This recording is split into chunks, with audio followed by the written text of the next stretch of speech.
Okay, actually I'm going to catch you this just because I'm going to go back.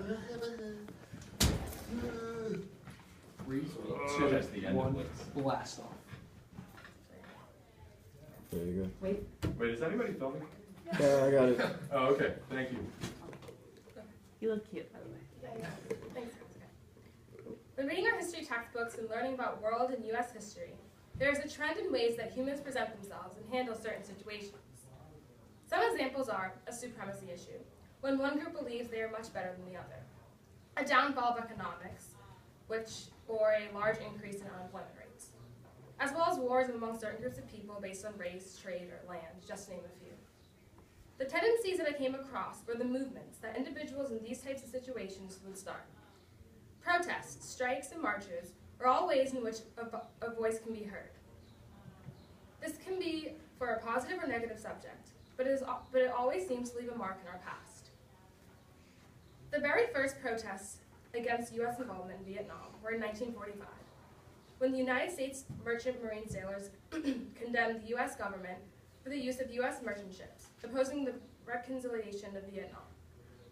In 1948, President Truman signed the executive order, which states that there will be equal opportunity for all persons in the armed service without regard to race, color, religion, or national origin. In 1969, the Stonewall riots occurred, where a series of spontaneous violent demonstrations by members of the gay community happened because of the police raid that took place in New York. These are only naming 3 out of the 17,200 protests that have happened around the world. Protests are important parts in history, and they show us the capability one has to make a statement. Protests are a universal action that individuals create in order to attempt at making a necessary change. Some believe that a cohort of people who unite together is much more powerful than one person having full control. Gene Sharp, a founder of the Albert Einstein Institution, wrote a 3-volume classic on civil disobedience, which shows how power derives from a group of people rather than one person who has power. He explains that a king or a president may have power and can control their subjects. However, if these subjects refuse to obey or refute any of their ideas, the power dynamic will change. One may think that power is associated with wealth or class. This may be true, but Sharp shows that the majority of people who may not have this higher status will be dominant because they are a larger population. Having 1,000 people who are powerless among one person who is powerful will adjust the power dynamic no matter what the numbers end up being. Referring to a protest, there is always one person who is a leader. A leader that has power and holds weight with the decision making how the demonstration is going to be handled. Protests are an organized movement, usually with a specific goal that needs to be conveyed to the public in a dramatic way. In this type of situation, the power of people coming together as one is a component of the movement. Sharp's ideas adhere to many of the movements that we see in the past. Without a large population coming together and making a statement, then there is no real protest to be had. The way a person is presented can also affect the outcome of a protest. When A. Philip Randolph organized a march in Washington, he believed that this would be a successful protest for jobs and freedom. A. Philip Randolph made a booklet, which he sent to the public in an effort to spread the word of the guidelines of the march. In order to have a successful march or a protest, there needs to be order. Some of the guidelines were as follows: no bringing outside signs or profanity, dress nicely, and church attire. The march was also in August, one of the hottest months of the summer.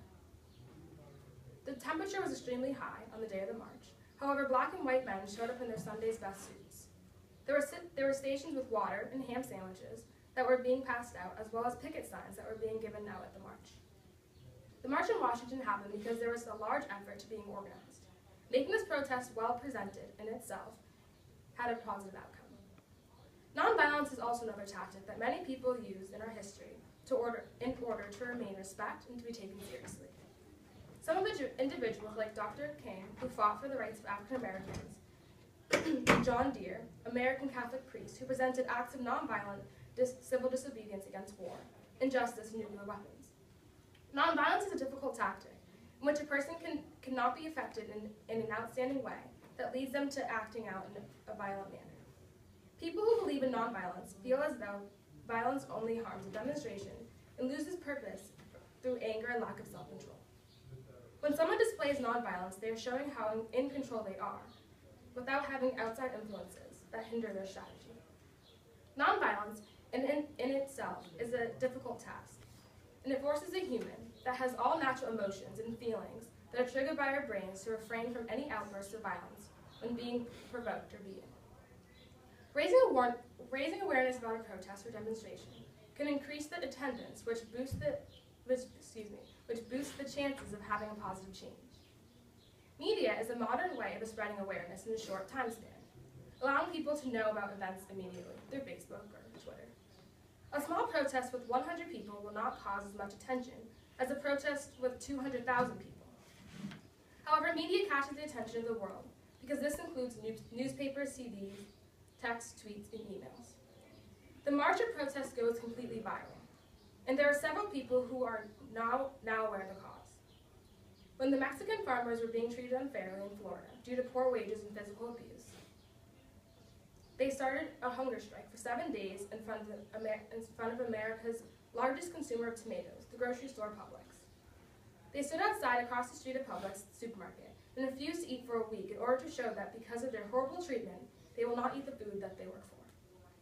This is an extreme form of protest and can be helpful to make a positive impact without the help of the media. A hunger strike, no matter what the outcome is always compelling and pushes people to think. But when the media is involved, individuals from all over the states can learn about this issue with the farmers. Some may contribute to the cause and stop shopping at the grocery store.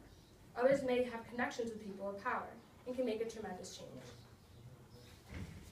Protests are a very complex topic due to the varied protests that there are in the world and how many people they can affect.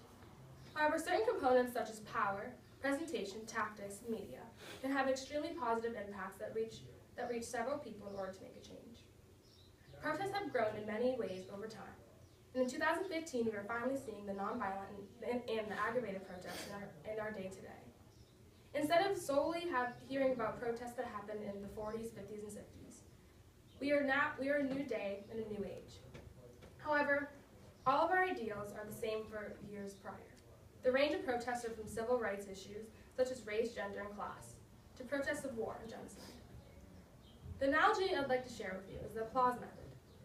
When there is a large performance or speaker following a presentation, there is usually applause. No matter how good or bad the performer is, there will be applause. One individual may start it, and then out of pity or agreement, others will proceed to clap. This is very similar to how protests work. One individual has an outcry about a certain issue that is passionate to them. They present their cause, and then people join in on applause and can be loud and raise attention of those around them. Protests are a way of having a voice through a large group of people who have the power and sanity to lead the way. They remain in our past and current history and have a way of leaving a permanent mark. People should understand the key components to make up a protest in order to have one successfully. Thank you.